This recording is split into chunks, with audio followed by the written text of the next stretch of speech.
If life is such a dream, then you know I'm living lucid. You gotta be like water, so you know I'm living fluid. If I talk about it, then you know that I'ma do it. And if I get a shot, then you know that I'ma shoot it. And if I'm gonna fall, I don't really need a cushion. If love, peace, and hope is really what I'm pushing, you gotta trust the process and surrender to the flow. Sunlight and water's all you really need to grow. I really live this shit, I don't do it off a show.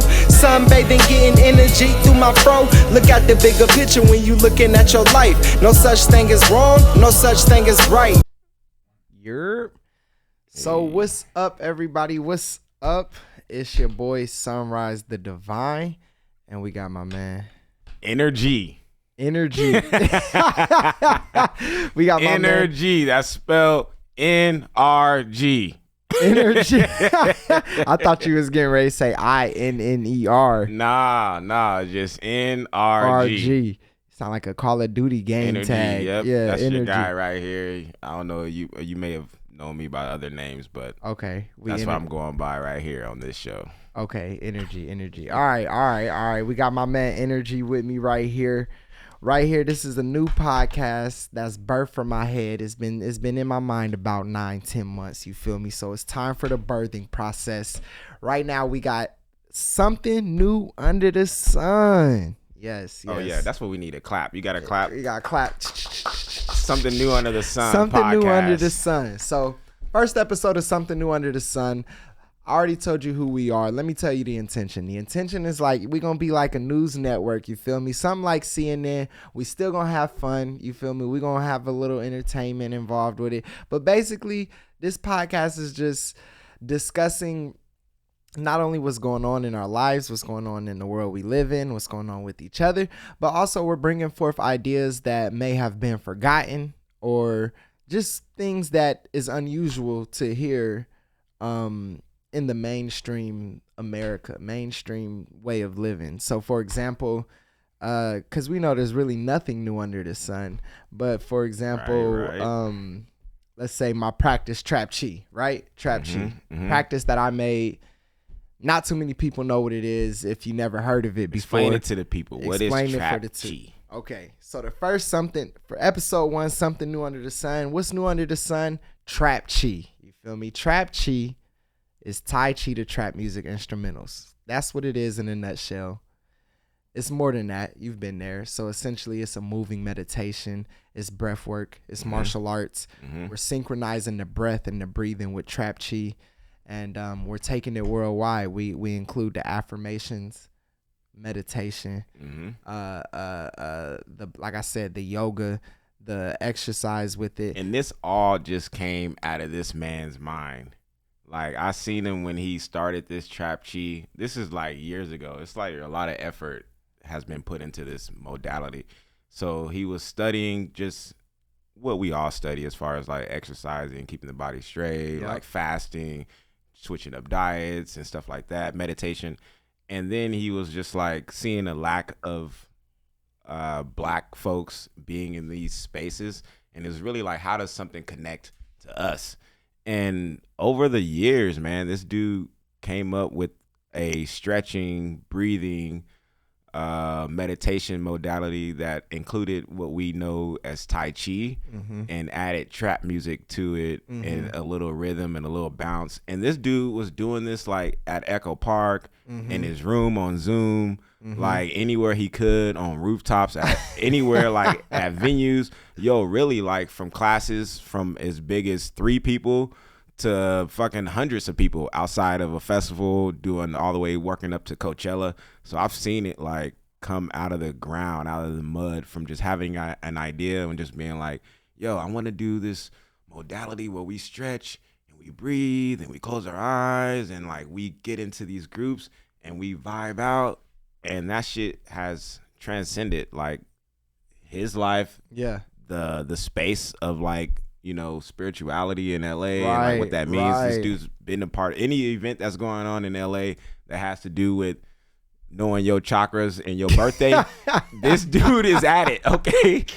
All the people who know your birthday and they signs, this dude's gonna be at the event, serving up something raw and giving you that healthy shit. So it's like, you've been killing it. I mean, you come from like a physical therapist background as too. Yeah. So I think all that is kind of overlap and incorporate it to how you even came up with Trap Right. Chi, you know, and it's like, it's nothing small. Trap Chi is major. Yeah. Okay. If you don't know about Trap Chi, you about to know. You're Trap gonna Chi is find dope. out. You're gonna find out. Yeah. Basically, yeah, energy has been with me the whole time since the conception of the idea. Like you said, I was out asking anybody and everybody, yo, come to the park with me, do this practice that I made up. And it was with the intention of bringing the healing back to I'm from the hood and a lot of people need healing there. And so when I went to school for massage therapy, they taught us Tai Chi, and I was thinking, yo, a lot of people I know need this practice, but they won't necessarily be attracted to this practice. You feel me? So I was just thinking, how can I make this attractive? After a couple meditations, boom, we got Trap Chi. Like you said, I was in my room with it. I was at the park just inviting everybody, and it's evolved over the years. Then COVID happened. We hit the Zoom. Shout out to Zoom. We hit Zoom and we did about 100 classes on Zoom, 100 days worth, one class a day for about 100 days during COVID season. It was amazing. And that's a practice that I've been doing, and it's evolved to the point to where now it's taking me places. I've been to a couple festivals, and we went on our first independent tour. I've been to at least like 10 to 15 cities already this year. And we just been taking the class everywhere. I've been adding the class and events that me and this guy does. We do comedy and music events. He also does events with other people. I do events with other people that I've taken the practice to. I mean, let's talk about the last one that we just had, right? So one of the last, you've been a part of two other shows since that, because we just got back from Vegas. I know, we did. And you were just in another show. But like the one where I feel like we had the most fun at recently was Disclosure Fest. Yeah. Right? Disclosure Fest. We had Disclosure Fest, which was in Little Tokyo at the LA Historical Park next to Chinatown. And man, they had maybe like 5 to 6 stages set up. They took over the whole fucking historical park. And I showed up a little late. Yeah. But you want to talk showed about up right on time. Yes. Right on time. That's my MO. Right on time. Always right on time. Yeah, that's a whole another theory I have right there. It's just like, no one talks about the pros or the virtues of being late. Everyone wants to talk about the virtues of being early. I'm like, what about the shit you was late that you missed? Yeah. Like, thank God I was late for that. Right. Like, oh, everybody got hit by a car here? Right. Oh, I'm happy I was late. Right. So I showed up right on time because Glenn Bolton is a killer on the guitar, and Johnny Mack is doing comedy, which is part of the set that I'm supposed to be there for. And as he reaches over there, or he like talks to Glenn Bolton, and Glenn Bolton responds. He was like, "What do you want to do next?" He was like, "I just want to introduce Steven Marcus Releford." And I'm like walking out of nowhere onto the stage, and I just walk onto the stage right then and there. It was super seamless. But before I got there, you held a Trap Chi hour. Yeah. Right. Yeah. So it's like, before you got there, I held Trap Chi class. I wasn't surprised, but because the stage was kind of in the cut. This stage was kind of in the cut. And we went to the stage, had everything there. The stage manager was there. And so right when I got up to the stage, there was about 3 or 4 people that was already just chilling in the grass. And this was early in the event. And they're like, yeah, we was waiting for Trap Chi. I'm like, cool. That's what's up. And so long story short, we get started. And literally as we're continuing to practice, just with even the stretching, I kid you not, we're doing the stretching, the head rotations. And I got my eyes closed. I closed my eyes, and there's probably about 10, 15 people there. I opened my eyes after we're doing the stretching. It didn't double. We got 20 people there now. We got like 25, 30 people. And people who are going across, everybody who almost walked past the class, like joined, you know? And so it was very great. It was dope. I seen a lot of people like really putting forth effort, you know what I mean? I could tell, and people who you can tell who don't really, maybe that's not their thing. Maybe yoga or something is not their thing. Maybe breathwork's not their thing. But I could tell people who was new to the practice just putting in a lot of effort, and it was just a vibe. I was, like you said, we had fun, man. I was enjoying myself. Super fun. And then if you don't know, Sunrise is a beast on the mic as well. So we got to shut down another hour of music after that, right? Yeah. So Yeah. I came up and did a short set with Johnny Mac, who was already killing, and then I do a couple of jokes, and we introduce a few of the artists that you have on the lineup, and then you and Glenn shut it down for like that hour, which was just magnificent. It was fun having y'all up on stage with I would me, love man. it, man. I love being a hype man. Yeah. That's my dream. Yeah. If there was a route or a pathway for a hype man, like a hype man agency, like there needs to be, there needs to be making the hype man show. I was looking at the footage and I was just cracking up seeing you doing your hype man shit, but then you was still smoking the spliff. I'm like, he's still gonna have that spliff. He gonna have that spliff. I'm the comedy Snoop Dogg, okay? I'm trying to I'm gonna be at the Super Bowl doing jokes, soaking weed. I feel like it's gonna get to the point where you rolling spliffs on stage, man. It is. I'm like, if Dave Chappelle can smoke cigarettes on stage, he's opening up the ability for me to smoke a spliff on stage. We're not too far removed to being like, this is my prop. I need this as part of my artwork. He is busting I'm gonna have down it in the my door. rider. He is. Right. If you can smoke a cigarette indoors, you gonna let He smoked about 15 of them things on his set. A whole pack. He did that's a whole crazy. pack. And see, the thing about smoking, I forget that I'm smoking. Sometimes it'll just go out. I'll be on stage. I'm like, oh yeah, I gotta hit this again. The comedy high sometimes override the high. It is. The weed You're having high. so much fun on stage where you forget.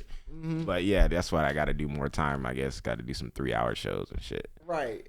But yeah, y'all. So this podcast, Something New Under the Sun. Each week we're gonna be dabbling in or each episode I should say, we're gonna be dabbling in a content or a concept that's new, like how we just said trap chi, you know. And so that's really the podcast. One of the main focuses is just to bring new ideas and meet new people who's doing something unconventional that you haven't really heard of, and then we just gonna talk about it. You feel me?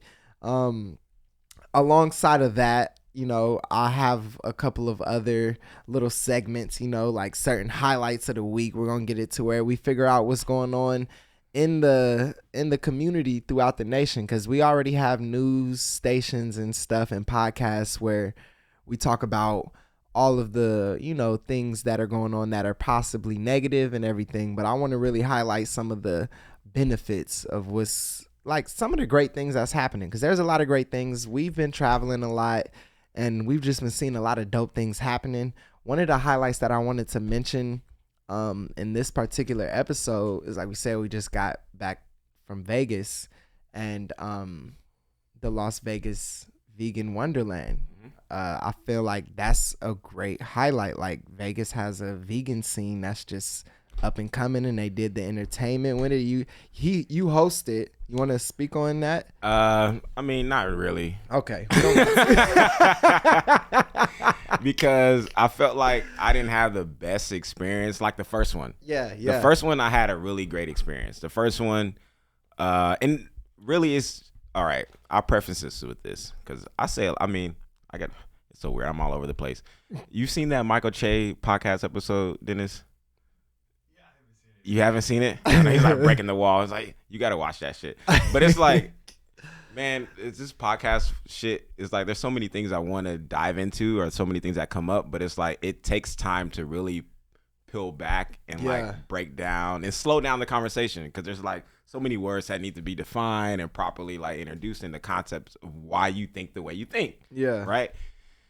So to say that we've been running shows for years. I just actually had someone, Matt, this dude Matt, who used to come to our shows at MCAU. Yeah. Oh, wow. Back like in 2017, 18. Yeah. And was like, yo, I used to come to you guys' music and comedy shows. I just started stand up in Louis Obispo or some shit like that, and I'm coming back down to LA. I'm looking for some networks, some contacts and shit like that. And that's so fucking cool to know that we have like a generation of comics and musicians who kind of like came through up under our umbrella of us trying to make it, us only doing what we felt like is a compensatory effort as far as like making up for what was missing. Right. There was no space for us, so we made a show. Right. And then other people got to enjoy it. So after running shows for 6, 7, going on 8 years now, you kind of have a spidey sense in your bones when you know a show's going to be successful or not. Yeah. Like, yeah. you can kind of, the moment you get out the car, you can kind of know what dominoes been put into place for the people to even know if they're gonna come here to have a successful show, right? Because there's been plenty of times where I haven't promoted correctly, haven't put the right effort in, and just things fall apart to where it's like, okay, this could have been a better show, and I know that I know better. So when we went out to Vegas the first time, there was elements of prep that hadn't been fully put into place. Right. Though with the first time, we were able to take advantage of that because we knew what it was, and we just jumped to seize the opportunity and be like, all right, this is how we're going to fit and make this happen. So there was a drum circle up on stage with us the first time. Well, we're playing music with them in and out. They're playing music up under me doing stand-up. Right. And the crowd is laughing. Once again, there's no chairs around the stage. No chairs. There's no lighting around the stage. There's no way to facilitate people to actually enjoy the entertainment, which is a problem for me because it's like the food, which was the main part of the Vegan Wonderland, the food is going to be enjoyed because that's why people are going there. Yeah, because there's nothing but food. There's nothing but tents of food. There's hella food. So people are going to get food from tents, right? Yeah. So it's like you should center the entertainment. Center the entertainment because the food is going to be enjoyed. Like center the entertainment because the moment you get out of line with your food, you want to sit down and have somewhere to enjoy it. There are so many times where people got out of line after waiting in the hot sun and was watching us, laughing at us, enjoying what we were doing, but then they were just like sitting there with their going back to their car. Yeah, you're right. Go back to my car. Yeah, I'm gonna sit down. So it's hot as hell. So that was my problem with the first one. And even though we killed it, we had a great time. But the last one we just left, man, I don't really feel like we had an extreme positive outcome because it's like they just didn't plan. The lineup wasn't planned out correctly, and we wasn't able to really fully take advantage of it. So they had a DJ there basically wearing 5 different hats, which is a problem that we see with production and producing shit. Is like a lot of times we get inundated with so much work and bogged down because we're wearing so many fucking hats. Yeah, there's so many people in so many positions. We're still able to run with all these hats, right? And I believe we can fly if we take at least 3 of them off. You know? It's like, so it's like, yo. And to give the people context, we've been throwing shows for about 5 to 6 years. So we've got momentum. Even when we walked into Disclosure Fest, we were like, oh, we could do this. Exactly. We can run a show like this. Exactly. And so as you know, whenever you do anything in a certain profession, when you see that same profession, you're looking at it from a different point of view. So anytime we're going up in shows, we're looking at the production team and like analyzing them and seeing how they're doing because we essentially are a production team. So these people who started this vegan, no shade to them, they're doing amazing. But the thing is, they're still new at throwing events. They're new. So they're new. So we're coming here with like 5, 6, 7 years of experience. And we're going into an event where it's great that it's in existence, but these people are new at throwing events. So they're going through the early lessons, right? The early things you learn, right, when you throwing events. And we're walking in like, oh, you guys don't, you guys need this, that, and the right, third. You know? For instance, like the lineup completely overlapped onto each other. Exactly. So there was like, we're gonna put the sugar tones up at 6:45 to 7, and then Max Ray is going from 7 to 8. Yeah. And it's like, hold on, you can't have the sugar tones going to 7, and then this dude being up at 7. Nope. And then I'm supposed to do stand up where? Right. Where's the space? Like, where's the space? Yeah. And then where they had space for me was a slot that had quote unquote announcements with the DJ underneath. Yeah. So it's like, nobody gave me announcements to tell. Yeah. Like I'm here to do stand up. Right. I'm here to do stand up and host and bring up the next person. Right. So why is my slot shared with the DJ? Yeah. And the DJ, it's so funny. I've never been bullied by DJs. Oh, like, yeah, the DJ was like playing music, and he was just looking at me like, yo, this is my music. So whatever you doing on stage, you gotta hurry up because my music is playing right now. And I'm like, I just got up here. I'm supposed to be doing jokes. Like, nah, I got my music on, bro. Like, this is what it is. Like, the DJ was going off of here, bro. Yeah. This shit is stupid. Like, right. I'm gonna have fun in the drum circle. And the drum circle was fun. We still had fun. Like, we still had a great time. We ate some good food, and I smashed over at the drum circle. But that was the thing. It was just like, we've been doing shows for so long. You have to be really discerning on where you spend your time at and how you utilize your time, because it's like, yo, you sit there, it's like, this was kind of a waste of time. Right. We could have did this. Yeah, we could have organized it. That's the thing. On the entertainment aspect of the whole fair, we were looking at it from our perceptions of perspectives of being showrunners, and we're like, okay, yeah, we could do this. They shout out to them being in existence. You know, a lot of people I know I talked to at the Vegan Wonderland, they said this was a new concept from this year. Like you said, right. it just started January, and everybody in Vegas seemed to really like it. And being plant-based myself, I'm just glad to know that Vegas has that many options. You know what I mean? They do. So, they just got a new Crossroads kitchen out there. Right. Yeah. Oh, they did? Yeah, they did. Oh, wow. Yeah. No, Vegas got hella good vegan food. Right. In the Wynn Hotel, actually, I think the owner is like vegan. So every menu in the Wynn has a vegan. Okay, that's options good. And shit. So yeah, we just highlighting that. Shout out to Vegas, you know, tapping in with the plant-based foods, you know, making the vegans around the nation have options, you know, make sure we ain't just eating French fries. I appreciate you. Right.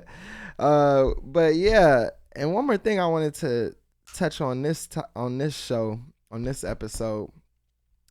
What do you think? How should I say this? What would be your ideal world or reality, or if you were a genie or had access to like just the infinite magic in the world and could make the world any way you wanted, what would be your ideal world? Justice. Justice for all, universal man and woman. Yeah. Meaning we're in perfect harmony with our environment. Yeah. And the people we engage with. Okay. Universal man, woman, perfect harmony, justice for all. Yeah. Meaning anyone who's being mistreated gets the most constructive help immediately. You know, so it's like, what is the definition of justice? Is that there's no injustice anywhere.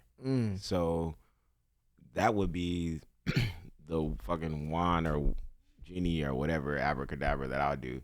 I want to know what the planet would look like when art is created outside of pain. I know we're harper on like, oh, great art has to be created through pain, but we don't know. We ain't got no other references.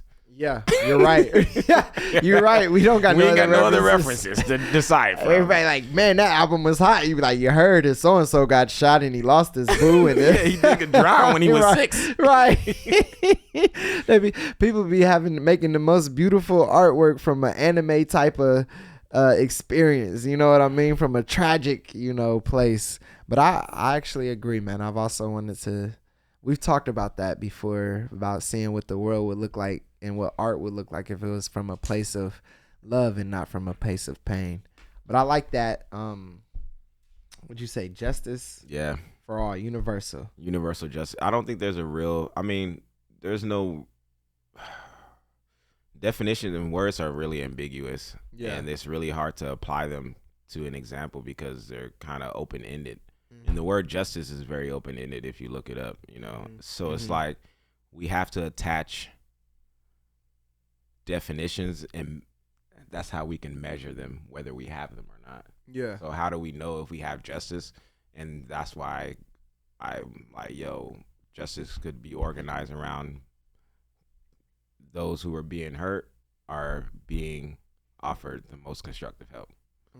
By the help also, that's like a definition that's used widely by Dr. Neely Fuller, who talks about that, like power dynamics and race dynamics and shit on the planet. It's really about like, how do we reach justice? Everybody wants justice. Everybody wants to be in a world to where they can thrive and have their interests not diverted, or co-opted in any way, Yep.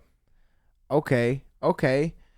Well, cool, man. I think what else I got on here? I got my notepads. I got my okay. And then one of the other segments, one of the ending segments I'm gonna do for the something new under the sun is we're gonna end with some affirmations. You feel me?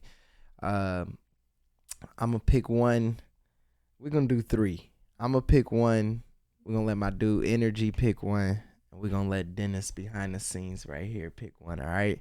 So my affirmation, and then y'all watching too, y'all got to say it after us, okay? So my affirmation right here is, I'll say right now, I'm at peace. Now it's your turn, viewer. Okay, we heard you. Okay, what's your affirmation of the day? Leave me alone. Say it, y'all. Thank you. All right, Dennis, what you got? Everything's gonna be all right.